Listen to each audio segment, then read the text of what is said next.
Okay, this is Dan Whitman. I'm in Washington, D.C. It's September 22nd, 2025, and this is our third meeting of our International Crisis Management course. Welcome to everybody. We have 100 people. Maybe we'll get some more. I was going to show a PowerPoint today, but actually I have three because it suddenly occurred to me there's much more to say about things. Uh, Let me just say, to put this in there's going to be some esoteric conversation today. It will seem very remote from crisis and from management, but I wanted to give some background and thanks for bearing with me. I'm going to start with some thoughts about thinking. Now, the trouble that human beings get into and the ways that they deal with these troubles are uniquely human, obviously. Um, I want to be, let's see, I want to enlarge these slides. And here we go. Okay. So I call this thoughts about thinking. Now here we see a brain. um, which is sort of the origin of everything that humans do. If you look carefully at this slide, you see actually it's not a human brain, it's a monkey brain. And if we go to the next slide, we see that the monkey brain, um, if you see the left part as the part facing the outer world, you look for a frontal cortex, and you don't find much of things. Much in the way of a frontal cortex. If we look at a human brain, we see this thing here, it's called the frontal lobe or the frontal cortex. And this is an imperfect science. You know, these things are so incredibly complex.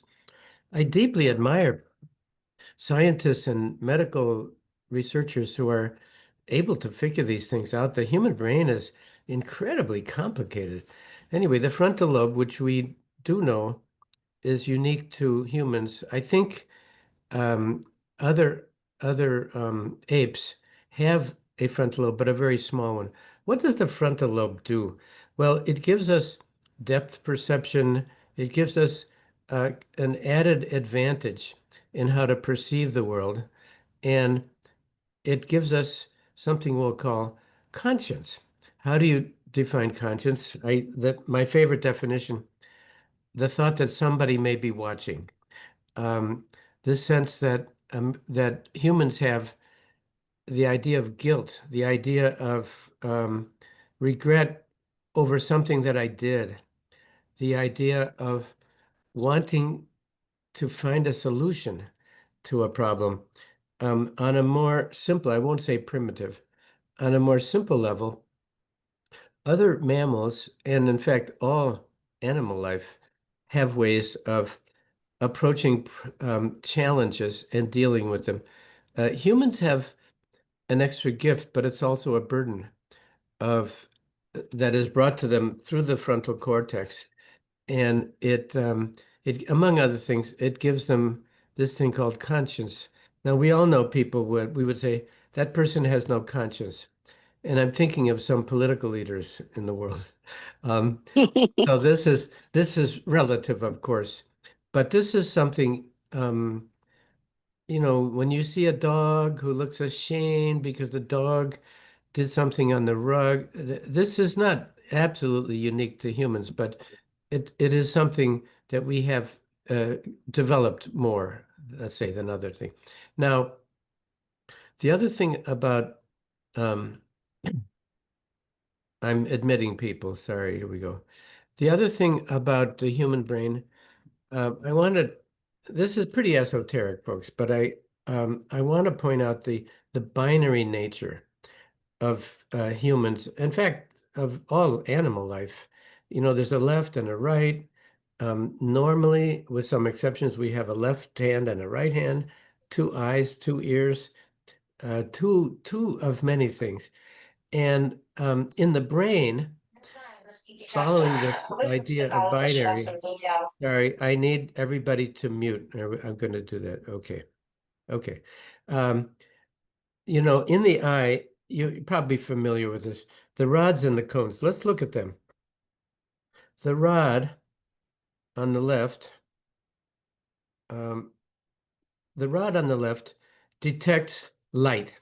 It's the simpler the simpler component of the eye. It can tell you whether there's light or not. It's yes or no, yes or no. There is no nuance. There is no 2%, 5%. The rod will be excited neurologically, either yes or no. It's like a computer. Computer goes 0, 1, 0, 1, right? So I call this binary. The cones, these things on the right, we all have millions, millions of these. The cones will be able to detect color. Now, in the natural world, color comes in combinations. You don't have a pure green and a pure orange, but there are many nuances. The cones, it's quite miraculous that a cone also is either on or not. It's only one of two things. It's binary. Now, the this shows this is a sort of a scientific thing. The rods will show whether there's light or not. They do not detect color. In your eye, you have 120 million of these in your eye. Wow. That's an incredible complex composition in the eye. On the other hand, each rod and each cone has only two options. It can be either on or off. This is why I'm using the word binary. Now the cones, um, only 6 million. 6 million in your eye. And these detect color. Now, I'm extrapolating from this. This is going to sound esoteric. I'm going to use this as an example of how the human brain, there's a binary aspect to it. Um, and I will say that the human brain, everything human, I think, there may be exceptions, has two sides to it. Evil and good, light and dark, successful and unsuccessful. There's something binary about the human being. It seems why are elections in France and in the US, why are they so close? It's always or Scandinavia. It's 49% and 51%. There seems as if humans, first of all, they're distributed in roughly equal numbers between male and female. Um, and I know there are many exceptions and there are other options in that, but a majority of humans are either one or the other. In elections, it also seems that they're equally divided between those who um, would rather have a progressive system and those who would rather conserve what the system has had in the past. And most of us belong to one or the other. Um, isn't it odd that it seems to come out roughly half and half? I think in many democracies, certainly in the US, the last few elections, the winning and losing happened with 1% of the population. So that shows that the creator, I can't explain this, but people seem to be divided roughly 50-50. Now, the human brain, it's an amazing achievement. Its ability to appreciate, to understand, to see complexity. It's amazing what the human brain can do. But all human aspects have two sides to it. Humans can be amazingly insightful and complex. They can also be enormously perverse. They can also be able to see an advantage in destruction, and these not everybody is entirely one or the other, but it does seem that humans generally they have built in these two aspects, complex, insightful, and on the other hand, perverse, self-destructive. Now, one of the advantages of the human brain, one of the things that humans do the best is to detect patterns. Psychologists and medical researchers will remind us that we're not good at everything. Humans have come to dominate the world from the other animal form. Um, Many animals can run faster than we can. Many animals can hold their breath underwater more than we can. There are many physical things where our animal friends do these things much better than we do. What is a dog doing when they take a dog for a walk and they find some place in the in nature and they're sniffing and sniffing?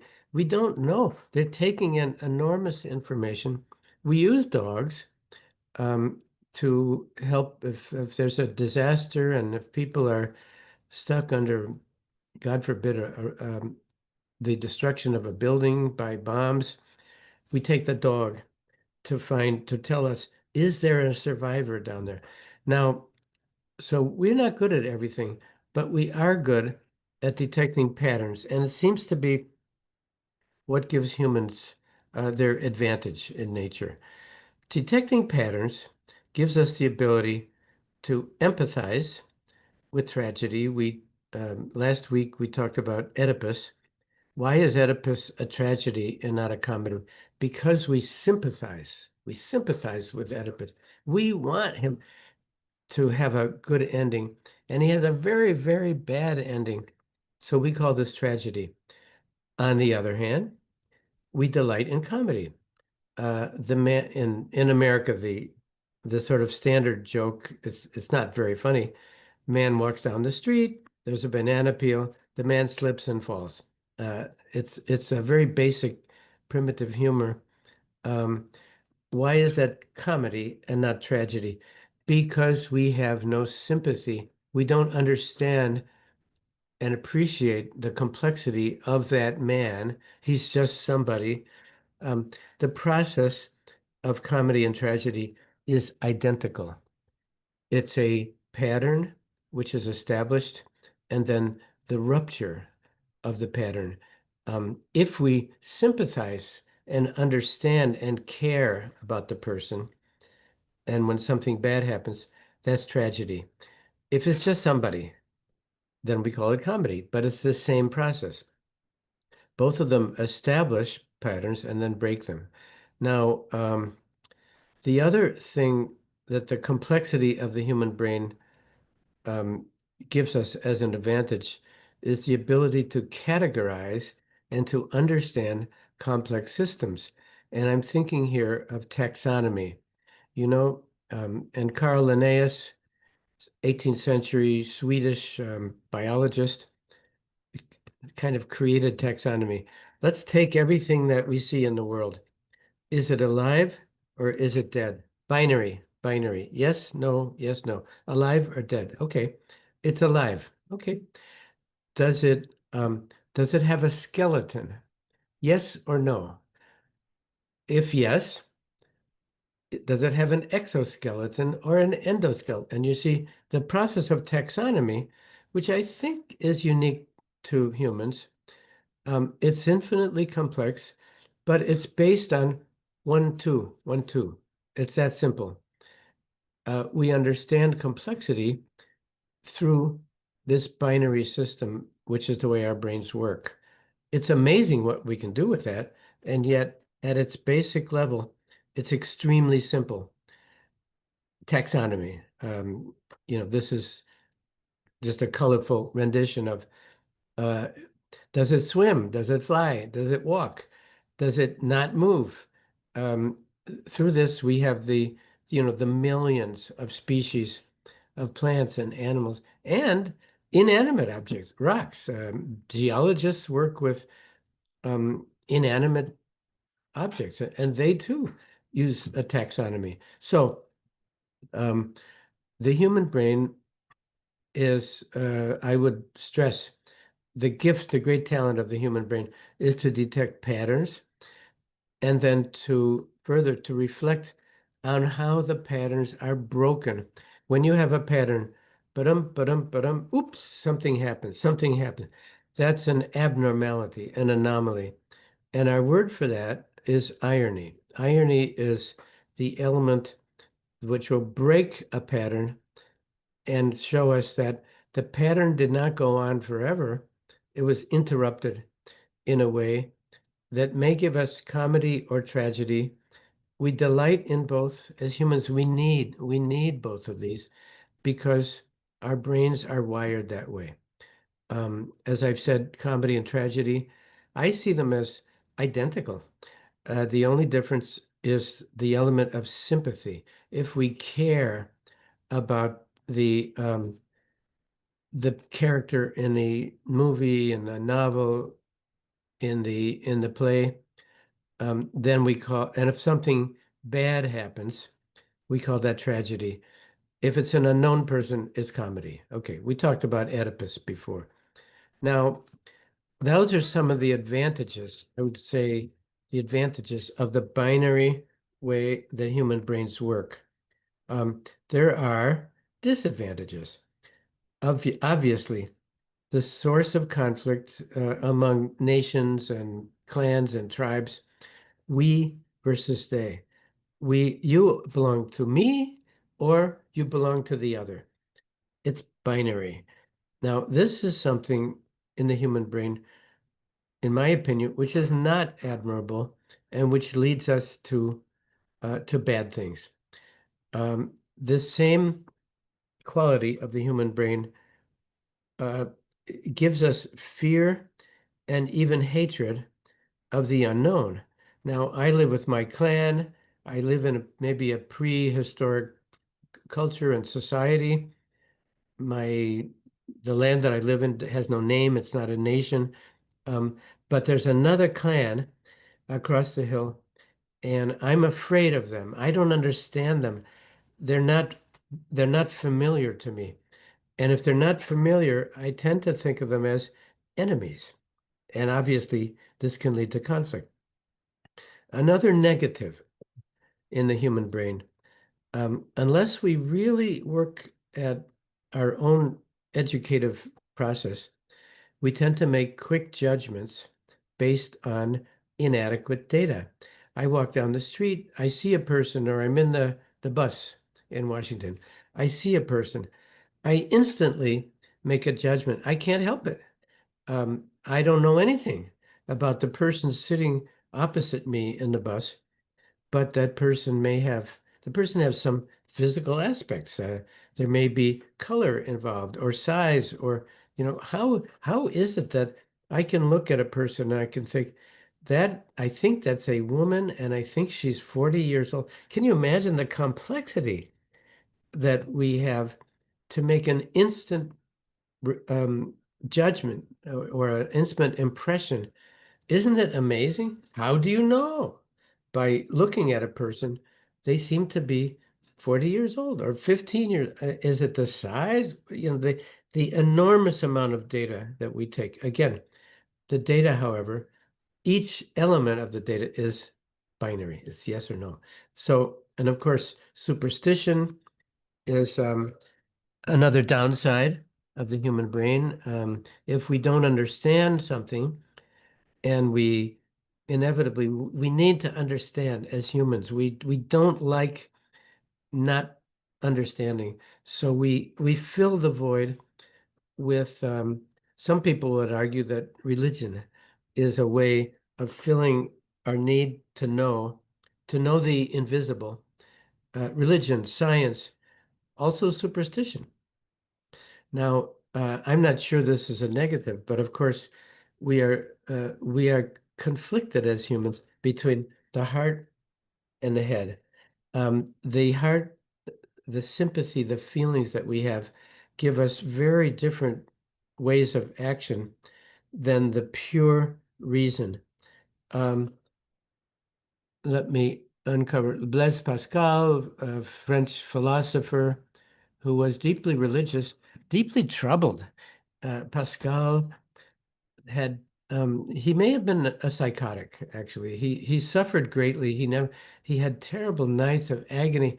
He wanted to believe in God, and he just spent years and years not quite understanding.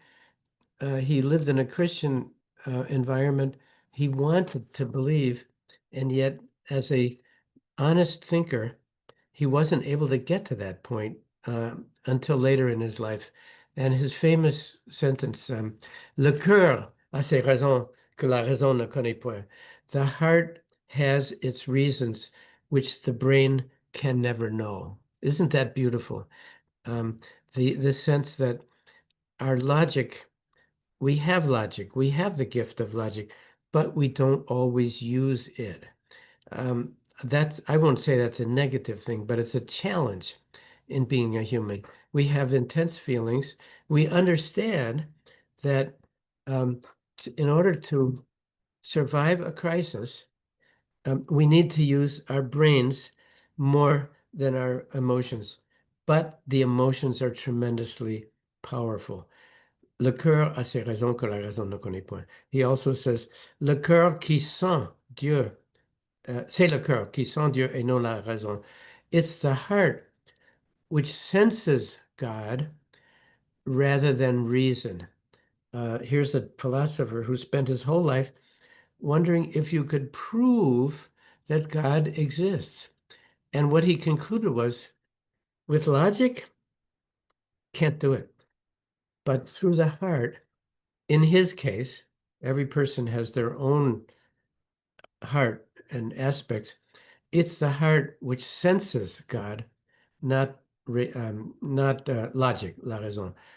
So this is a course that is going to be concentrated mainly on strategy. We know that strategy, when dealing with a challenge or an enemy or a natural disaster, we know that this works better than this. And yet, as humans, we cannot remove our emotions. I'm not sure we should remove our emotions, but you see how these two human things can work against each other.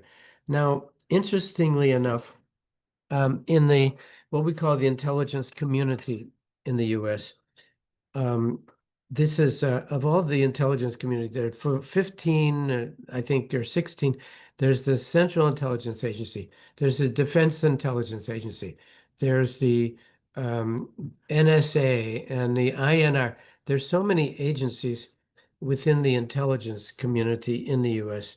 It's a very large community of people wanting to detect what are the problems that we have now or that we will have in the future. The summit of this whole apparatus, the whole intelligence community, is something called the National Intelligence Council. Now, this is a small group which rotates and which every 4 years, when a new president takes office, they sit down and they think about the future. This link, by the way, I have put it in your Google Classroom. This link takes you to something called Global Trends, where these extremely good brains will tell you their best guess of what the world will look like in 2040. I put the name Angela Stent here because Angela Stent, a professor at Georgetown, is a member of the National Intelligence Council and has offered to talk to us probably in October, November. Now, I went to a briefing once of them, and here are my notes from listening to the National Intelligence Council, something called systemic shock, which is a projection of things that well, the reason we do this is we know bad things are going to happen. We want to be in possession of the greatest amount of ability to predict them and to deal with them.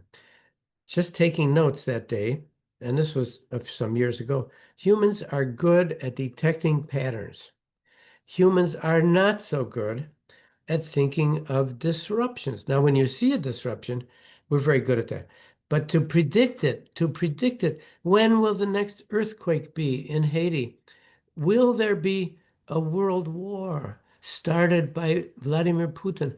Um, we know that these things may happen, but we're not good at really being able to predict them. And this is what intelligence is all about. It's the we know there will be disruptions. We want to be as smart as possible and think, well, this could happen. This could happen. Therefore, we should prepare. Now, the rest is I don't have to go through this in detail. The global trends, which is this document, have a look if you're interested. I did provide the link. Maybe I'll put it up again in a note. Just that link to it's called Global Trends 2040, and they go usually 25 years in advance. They know they're guessing, but they're using the best brains we can find in Washington to make good guesses about the future. So they said that here lateral connections, demography works against economic development in a country like Nigeria, which will be the third most populated country in the world in 20 or 30 years. It'll be India, China, Nigeria, which will have a larger population than the United States. It's an enormous demographic growth in Nigeria. Well, how's that going to work? Will Europe continue to resist having people come from the African continent, even though Europe has this thing called underpopulation? Makes no sense to me. How can a country be underpopulated? If a country had fewer people, wouldn't it be easier?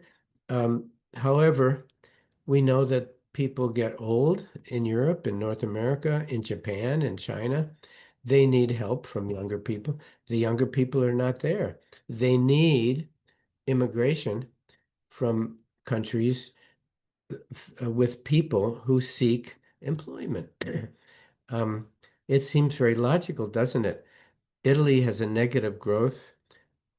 United States is 1.8, I think, per childbearing woman. We are not substituting. I mean, it's fine with me, but it creates an economic challenge because the employment, um, the the people who can assist older people, they're not there. Wouldn't it be logical for poor people in the global south to be warmly welcomed in the north where they're needed? Anyway, within 30 years, we think Nigeria will have 400 million people. Can you imagine? United States, 330 million and falling. So, Professor Whitman, yes, um, I heard the governor of Ohio. yes. That's a place where the Haitians were eating the dogs. Ah, So apparently, the economy of Ohio has grown to 25% as a result of the Haitians living in Ohio. So they're working, they're buying houses, they're buying cars, and so the economy. I mean, they're not involving crime, but they're producing, and the economy has inflated to 25% by 25%. you mean I said, has improved when you say, yes, you mean, growth, yeah. No, that's growth. an excellent point. This barbaric comment that Haitians are eating dogs. What? This is nonsense. This was, frankly, some right-wing foolishness. I don't even know. Do the people who say, do they even believe this? And we know the Haitians living in the Dayton area, in the central western area of Ohio, as Olga reminds us, they work, they pay taxes, they exactly what we need. That's an excellent example. We need that. the people who are trying to make us distrust Haitians who are the best citizens of their communities. Why are they doing this? This is an example of the human brain. Um, f for reasons I can't even understand the stupidity of the, thank you, that's a great example. Um, so these are some of the other notes that I took that day. Now, I'm going to reveal to you right now, this is the Whitman theory of conflict. Uh, we've been talking about crisis is not a conflict necessarily. A conflict is a crisis. Uh, I will, let me get this out now, and we'll be talking about this several times. You saw the movie about the monkey and the grape and the cucumber. Perceived injustice, right? We agreed that there's no real injustice, but the sense that somebody has something that I don't have, this is a cause of conflict. Now, I add to this, I'm not trashing the United Nations. I have great admiration and respect for the United Nations. However, the SDGs, the Strategic Development Goals, which were established in 2015 and which are meant to be goals that can be achieved within a 15-year period by 2030, um, has some absolute numbers. They define poverty worldwide as a person bringing in less than $2 a day. If you make over $2 a day, you're not poor. This is kind of ridiculous. If you are a farmer and growing groundnuts or sorghum or something in Senegal or in Burkina Faso, you can live on $2 a day. But if you live in a bad neighborhood in Johannesburg or New York or Chicago or Paris, there's no way. At $2 a day, you're not poor. You're in the street. So these absolute numbers don't really work, in my opinion. Because the inequity, when it functions, it is relative inequity. Talk about poverty or wealth within the context of a predictable economic unit, city of New York, city of Johannesburg, and the numbers become very different. So you can be wealthy, or you can live perfectly well, I think, in Kenya or Senegal if you bring in $8,000 a year. If you live in New York City, you're poor. So there's relative. It's relative here. I just wanted to put. Now, a second cause of conflict can be resource scarcity. I mentioned in the first session the recent launch of the GERD, the Grand Ethiopian Renaissance Dam. This is an enormous accomplishment to capture the water of the Nile and to be able to rationalize the use of the water. The Ethiopian engineers who built the dam are very aware that Sudan and Egypt downstream are very concerned that this will cause them to lose their share of the water of the Nile. Um, I tend to believe the engineers. I've spoken with them. They say, no, no, no, we have this figured out. Don't worry. Sudan and Egypt will get their share. But let's say there's a drought and the Nile has much less water to offer. Then what? Then we have people will worry, oh, there's much less water. If I don't get mine, if they get theirs, I don't get mine. So I think resource scarcity can be a cause of conflict. And I think that we've had wars over petroleum, haven't we? Um, there's lots of petroleum, but the amounts are limited. In the future, I'm sorry to say, with climate change, I think water will become a rare resource and could cause conflict, or the lack of water could cause conflict. We can talk about that later. Misunderstanding, miscalculation. Um, I put under here both the Beethoven video, the man and the woman arguing. She finds the hair. She suspects him of disloyalty. But then they are reunited at the end when they both understand this was a conflict based on misunderstanding. It's a comedy because it goes bad. We like these two people. We want them to be well off. We know that they love each other um, because that's the human aspect, and we understand that there's a misunderstanding before they do. We're the audience.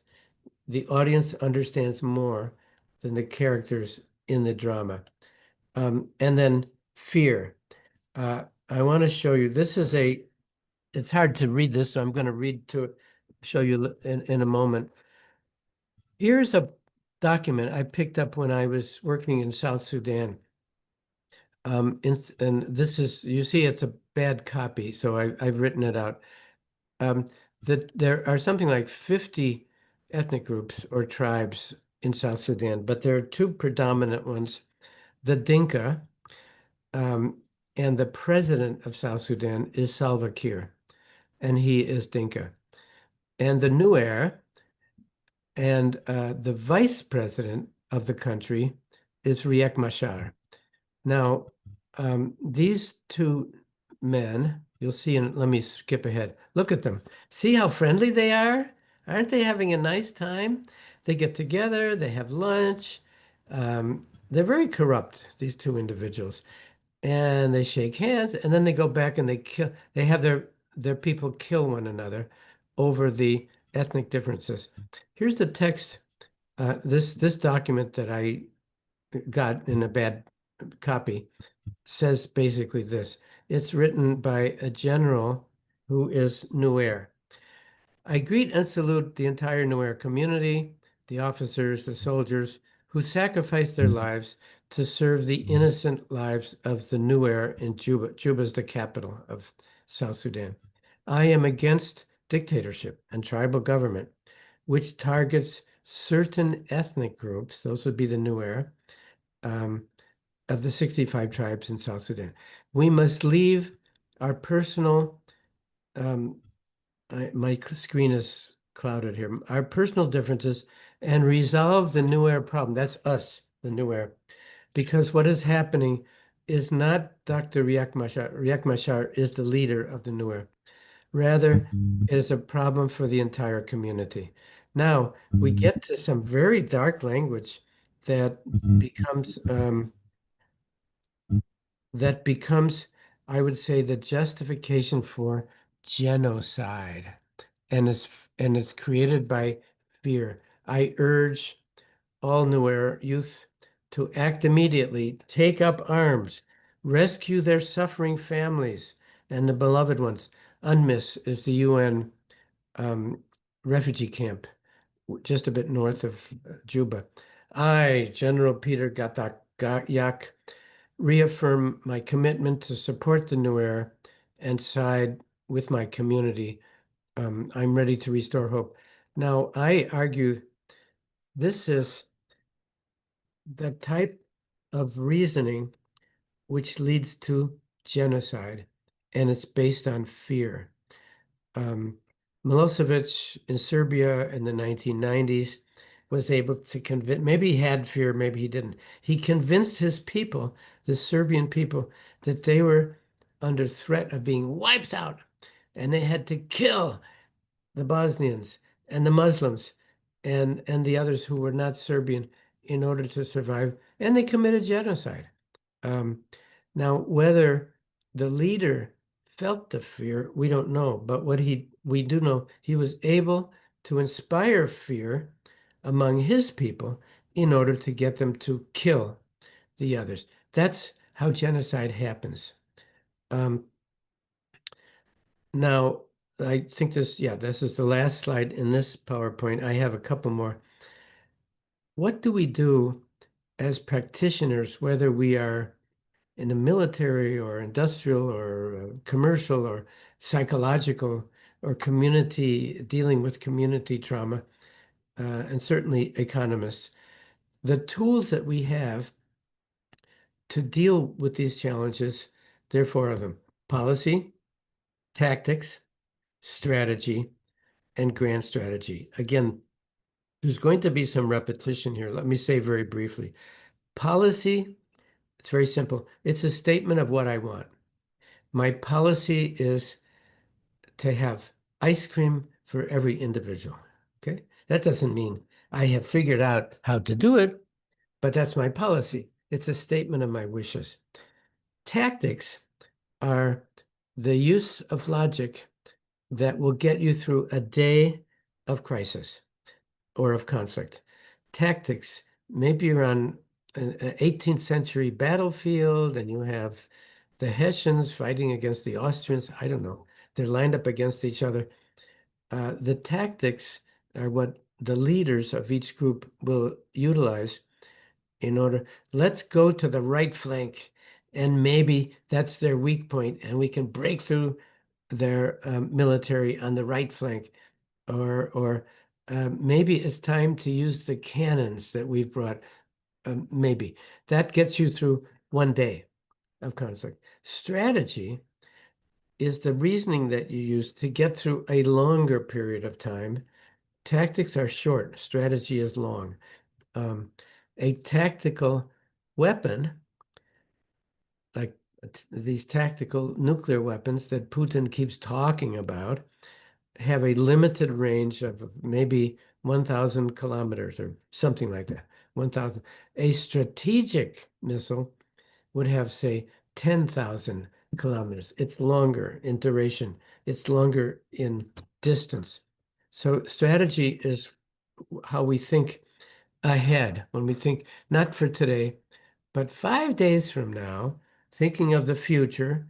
Remember, we were talking about the NIC, um, the National Intelligence Council. These are the people who think strategically. They think far into the future, imagining what might happen, not what is happening, what might happen that could frustrate my policy, my wishes. And then there's something called grand strategy, which is yet longer. We'll talk about George F. Kennan. He did not invent grand strategy, but he's a good example of thinking, in his case, 70 years. He did not know when he predicted the decline of the Soviet Union. He did this in 1947. He did not know it would take 75 years for it to happen, but he did predict that that was what we called grand strategy. Let me go now. If you have comments, just unmute and let me know. I want to go to um, okay, Boniface has a comment.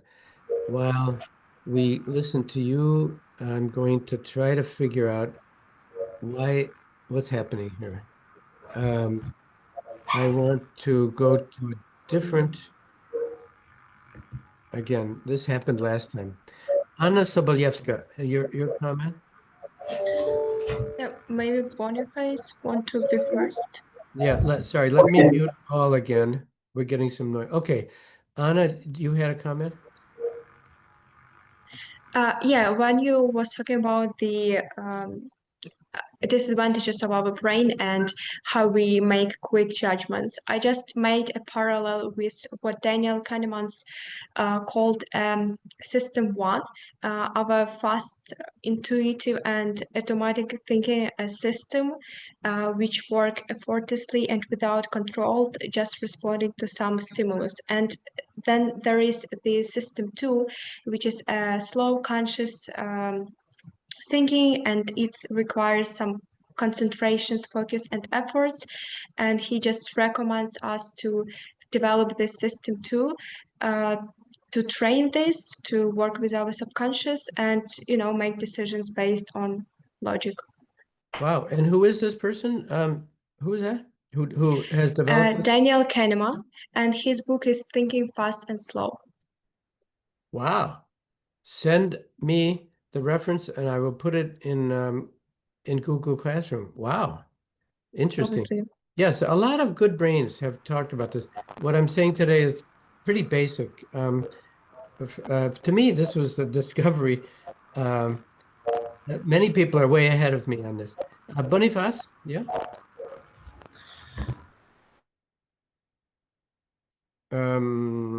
Boniface. Uh-oh. Oh, sorry. I Yeah. hadn't unmuted. Thank you so much for the very insightful presentation once again. I just wanted to share also something that I have come across in literature on this subject, and maybe you could point us in terms of how you where you see it uh, based on your presentation. There is a book, one of the interesting books that I read on this by a gentleman called Alvin Toffler called Future Oh, Shock. of Yeah, course. Yeah. and Yeah. and he speaks a lot to the acceleration of information and how the rate at which information is evolving and changing Yeah. too rapidly for societies to absorb. And I also saw that as potential source of conflict because now we have a flood of information coming through digital Yeah.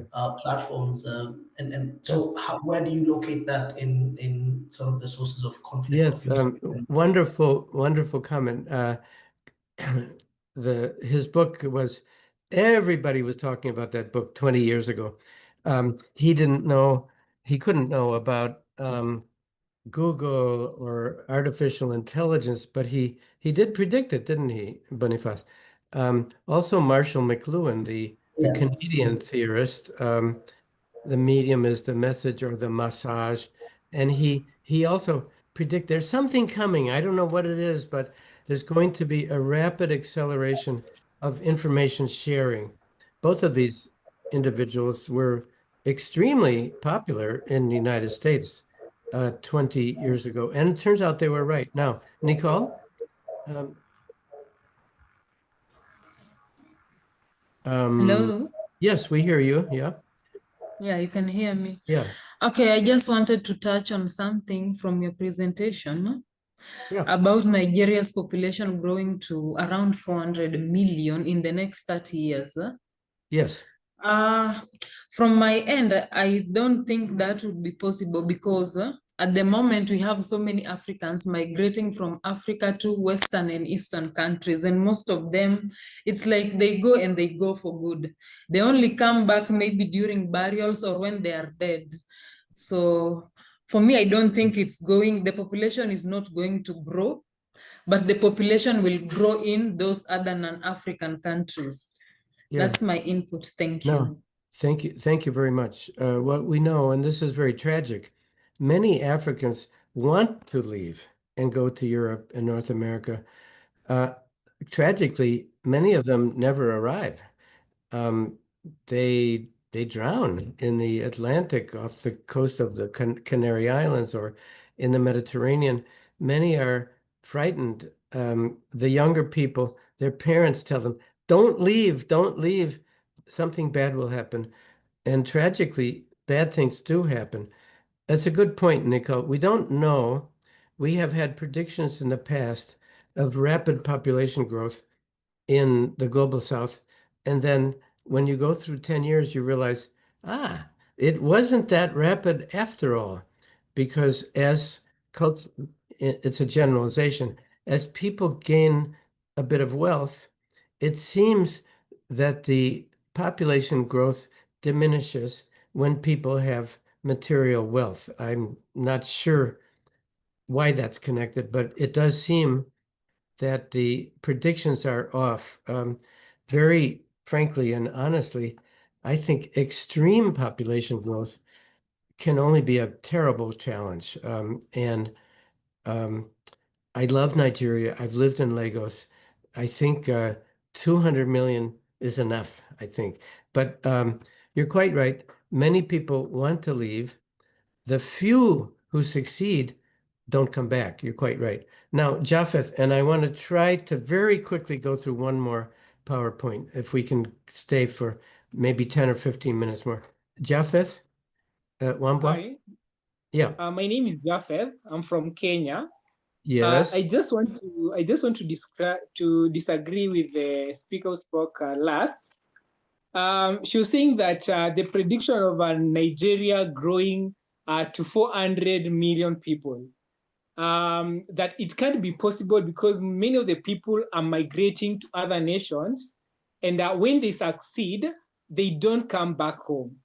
And I'd like to say this, that many of the Africans have started realizing that Africa is rich, Africa has a very great potential.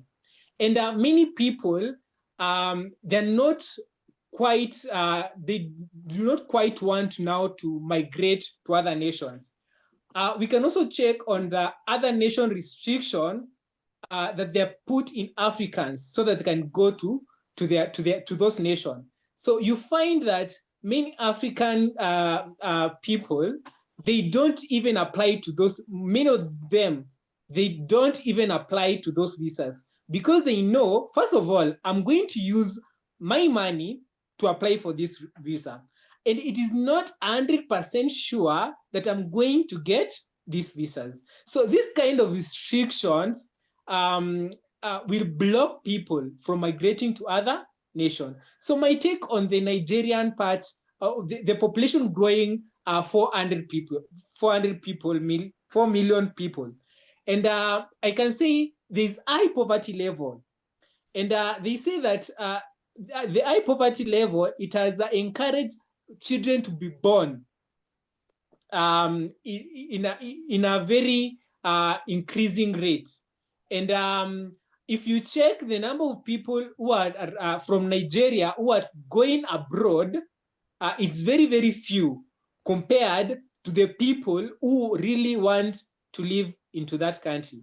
Thank you. Well, no, thank you. I don't see this as a debate. I think you're both correct. I think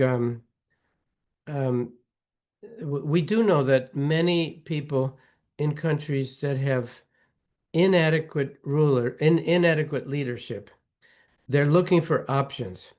I think, and Kenya is a good example of a country where young people have brilliantly created startups, and you have this thing called M-Pesa. It's brilliant. You collectively have figured out how to make wealth out of a country where the geological and the agricultural wealth is enormous, but the distribution is inadequate. I'm thinking increasingly, well, Nigeria, let's face it, the most important country in Africa, the most populous, the greatest GNP. We want Nigeria to succeed because if it succeeds, its neighbors will also succeed. To me, there's a great drama in Africa, the wealth of the young people, the wealth of the soil, and the versus the inadequacy of the leadership. This creates a great tension. I think both of you've made really excellent points. Let me race through one more. I just want to introduce the idea of deceit. I want to fool you. Again, human aspect. There's always two sides to it. Deceiving to fool somebody can be great fun. Here's the definition. Isn't that fun? Peekaboo. We have children. Look, they're having fun by pretending they're not there. You know, this thing, all children do this, I think, worldwide. And they delight. And we delight in fooling and being fooled. We love to be fooled. I don't know why. It's just something human. With children, we call it peekaboo or cache-cache in French. Adults, we have this thing called suspension of disbelief. It's the same thing. We watch a play, we see people on stage, we know that they're acting, and yet we're able to remove our skepticism and to be fooled by them. The genius of art and performance and music and painting is that it makes things look simple when actually they're very complicated. We as the audience are very willing to go along with this because we love to be fooled. This is a mystery. I don't know why humans love to be fooled, but they do. Again, two sides to this. Now, deceit is something pretending that you are something which you are not. This happens in nature. We'll see the viceroy and the monarch butterfly in a moment.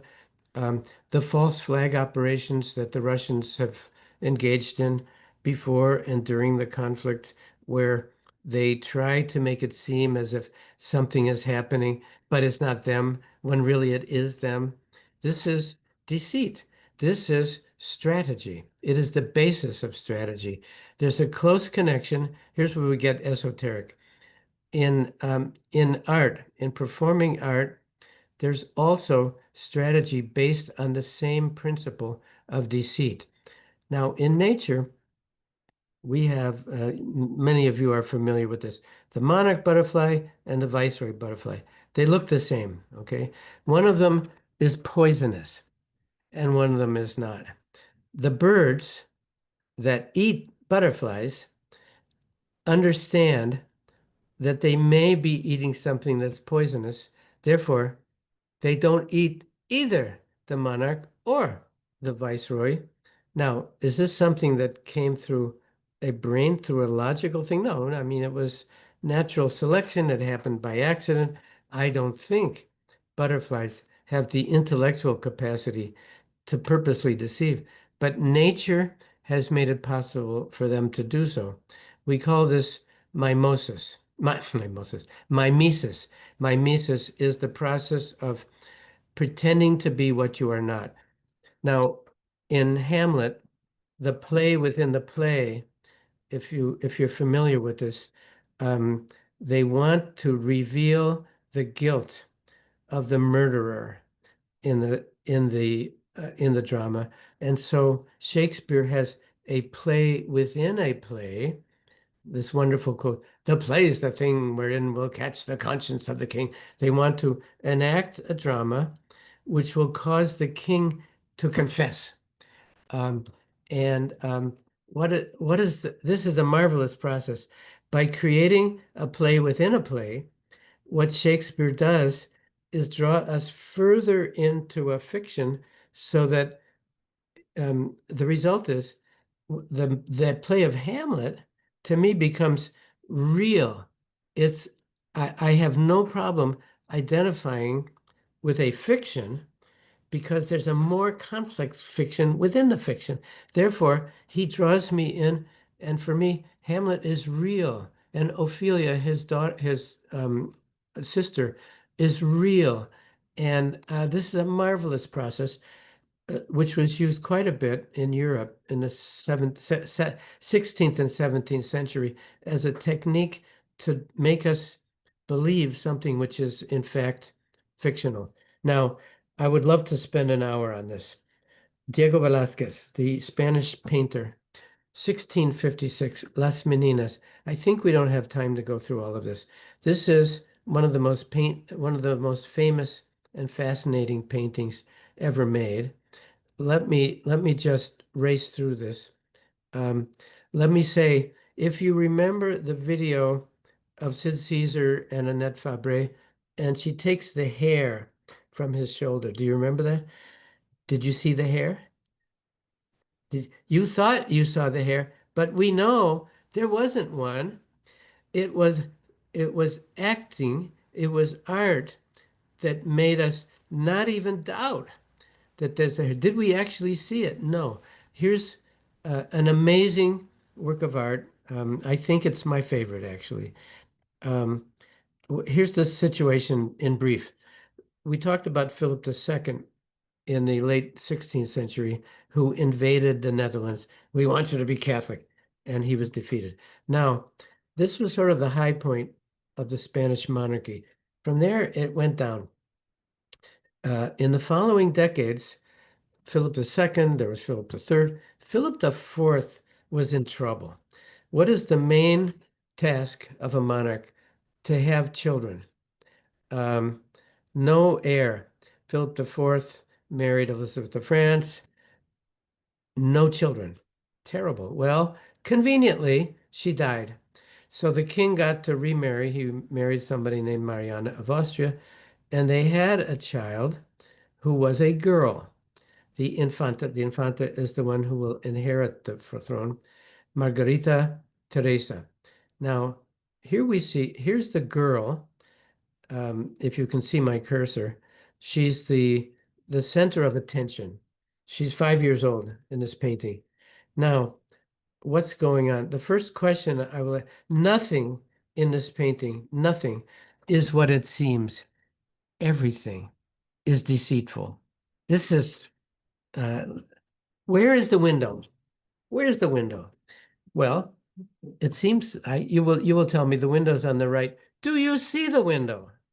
No, it's deceitful. This is marvelous. This is marvelous. We love to be fooled as children by doing peekaboo. As adults, we love to be fooled, to be made to think there seems to be a window, but he very purposely does not show us the window. He implies the window. Now, the painting, what is this in the back? There have been many interpretations of this marvelous painting. What's happening here? It's like photography, isn't it? It's the capture of a single moment. In the 17th century, capturing a single moment. Wow, what an artistic achievement.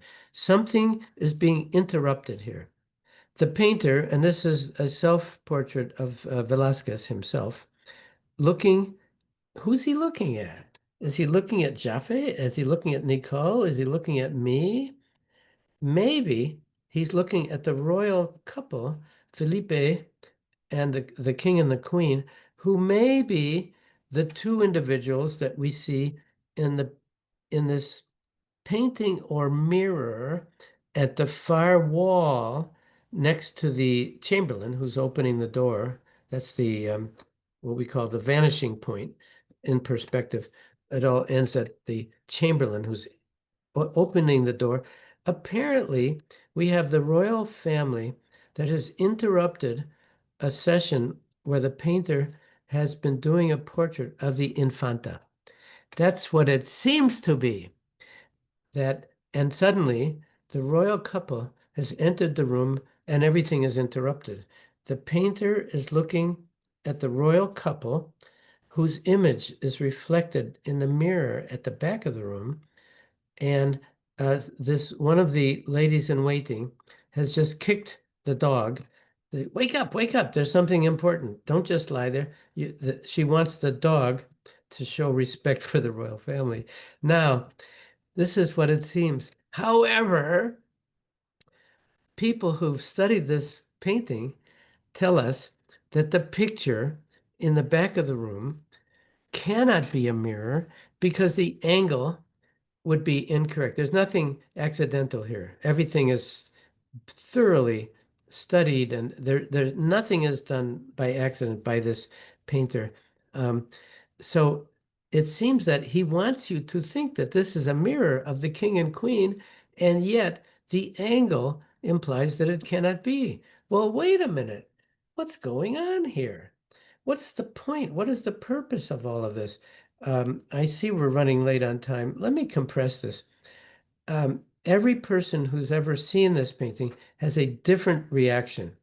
Some say, this is amazing. We got to see the Infanta being painted by the greatest painter of that century. But something interrupted them and they were turning around to acknowledge the entry of the royal couple. However, if you study it further, you see that that's impossible because the mirror cannot be a mirror. It must be a painting. So, so here's my interpretation. You interpret this as you will. My interpretation is this is the artist talking to us, telling us, of all the people in my life, the only one who matters is me. I have more talent. There's nothing modest here. There's nothing self-effacing. I am the artist. I am the most brilliant individual of this period of history, and I am directing my attention to you 3 centuries in the future. He's addressing us. That's my reading. Everybody has a different reaction. And he's looking, when I look at this, I see the painter looking at me, How is this possible? 1655 or something, 1656. How could he know who I am? Well, this is brilliance, absolute brilliance. Now, just as an anecdote, in Spain, this rendition, this picture is so universal. You'll never go through a street or a store without seeing some reference to this picture. We have many, this is Picasso. He's playing on the Las Meninas, the most famous Spanish painting. I guess Rembrandt, Velázquez, these were amazing intellect people, artists, and they were using strategy in art in order to deceive us. That was the point, to deceive us, to make us think something. We have these, we have all these many images. You'll see them in graffiti on buildings. You'll see the Las Meninas. You'll see salt and pepper shakers shaped like the dress of the. Now, I don't mean to be Eurocentric here. We who've had the delight of witnessing African performances with masks and with now here's another example.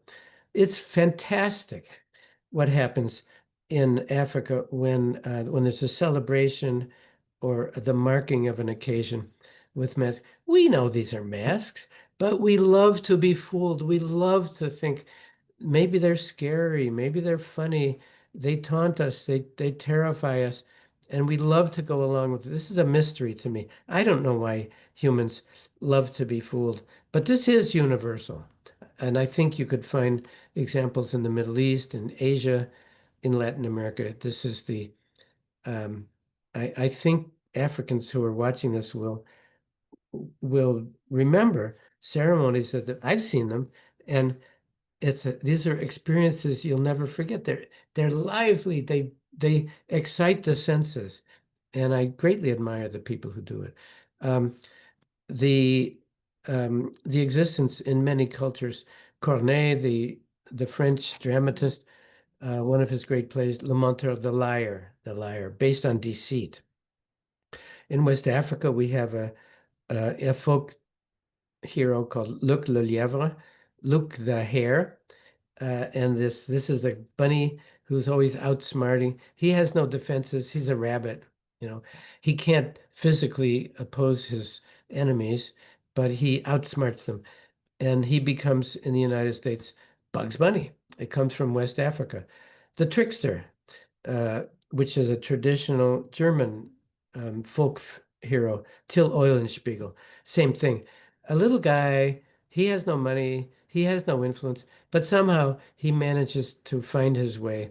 We all identify with this. We all identify with the underdog, with the character who doesn't have the wealth, the power, the influence, but who somehow uses his brain. And the way he uses it is through deceit and tricking people.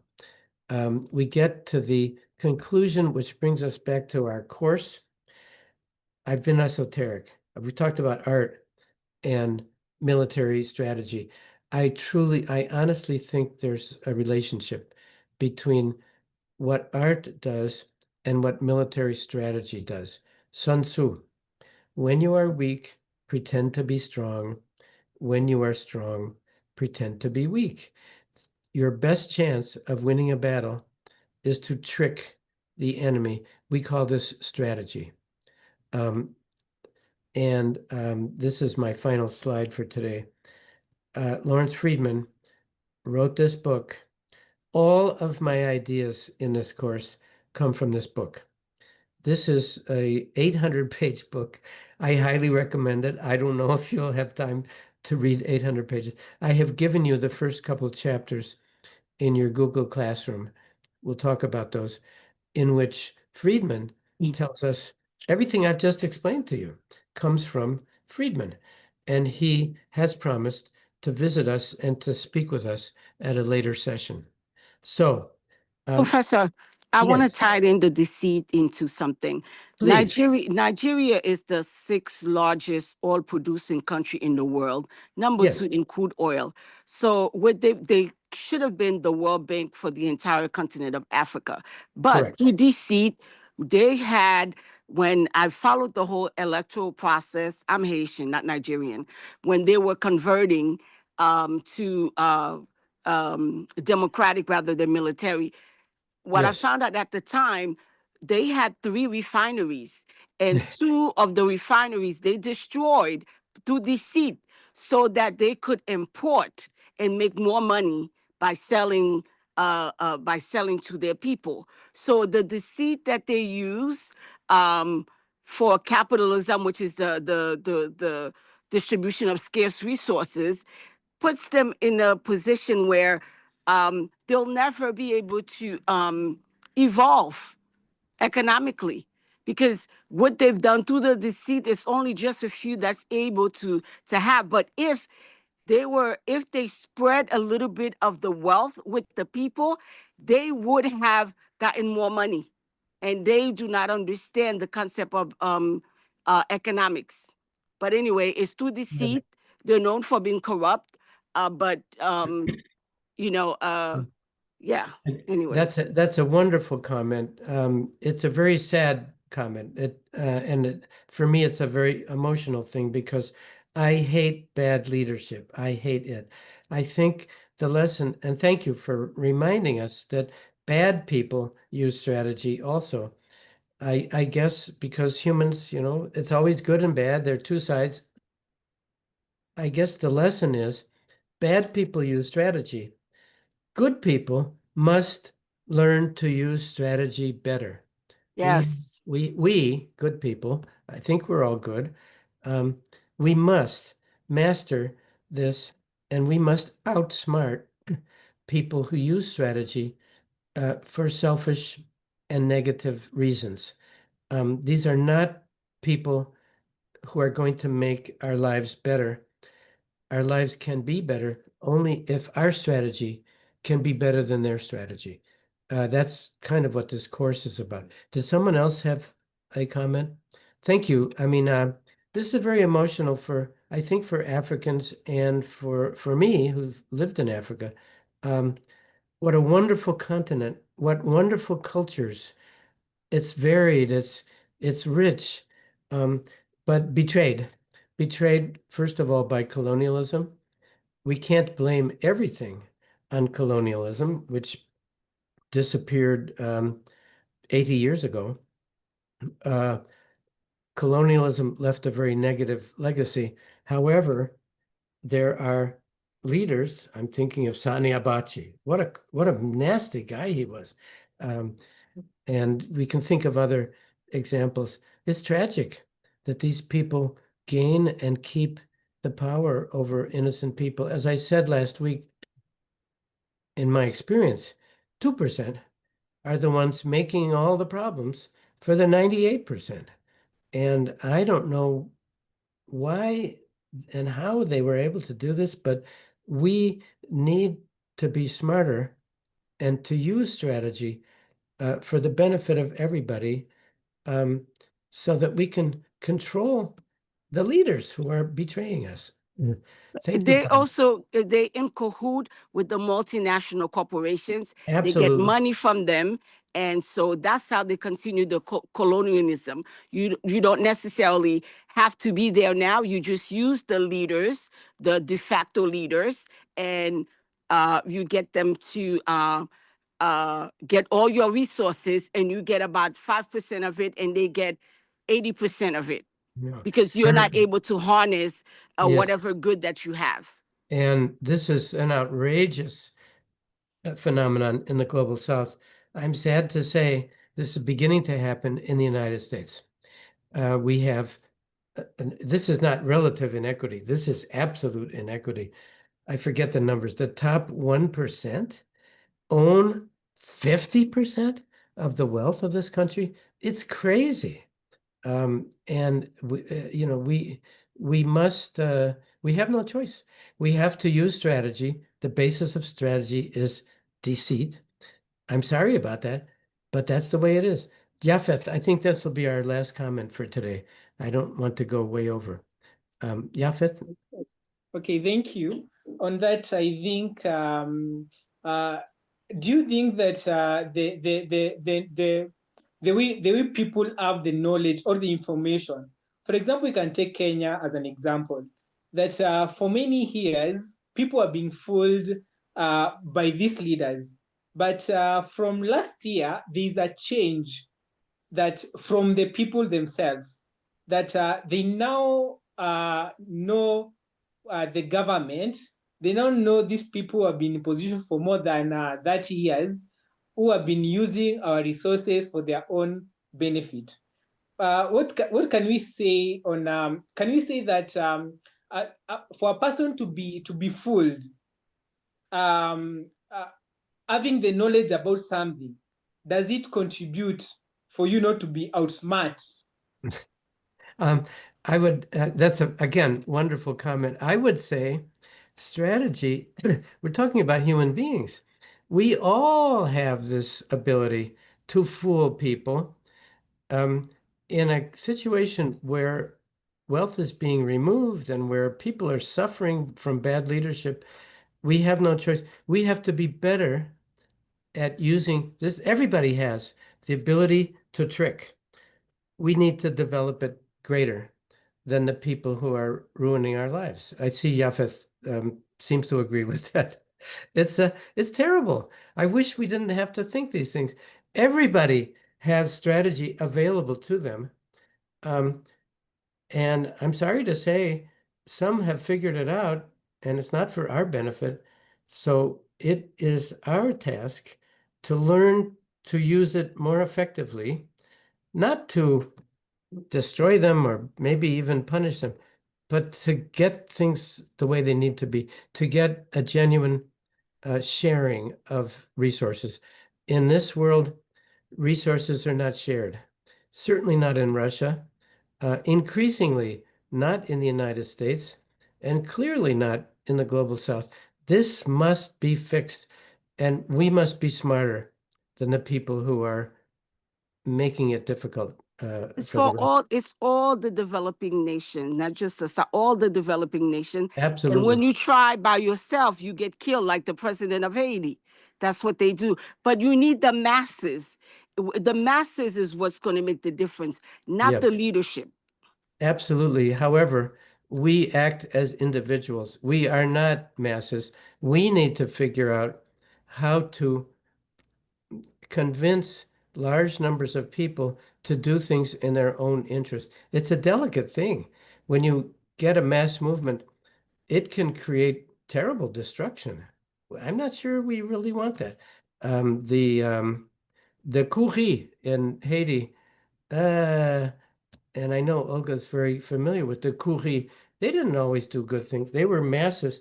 It's very tricky, and we will.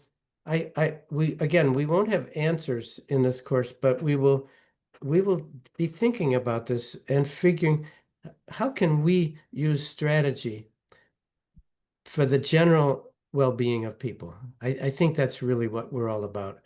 And I think I'll say goodbye for today. We are, I've just made us a day late in the program. Peterson, I see Peterson and Kelvin are communicating. I must acknowledge the group in Kenya, you are fabulous.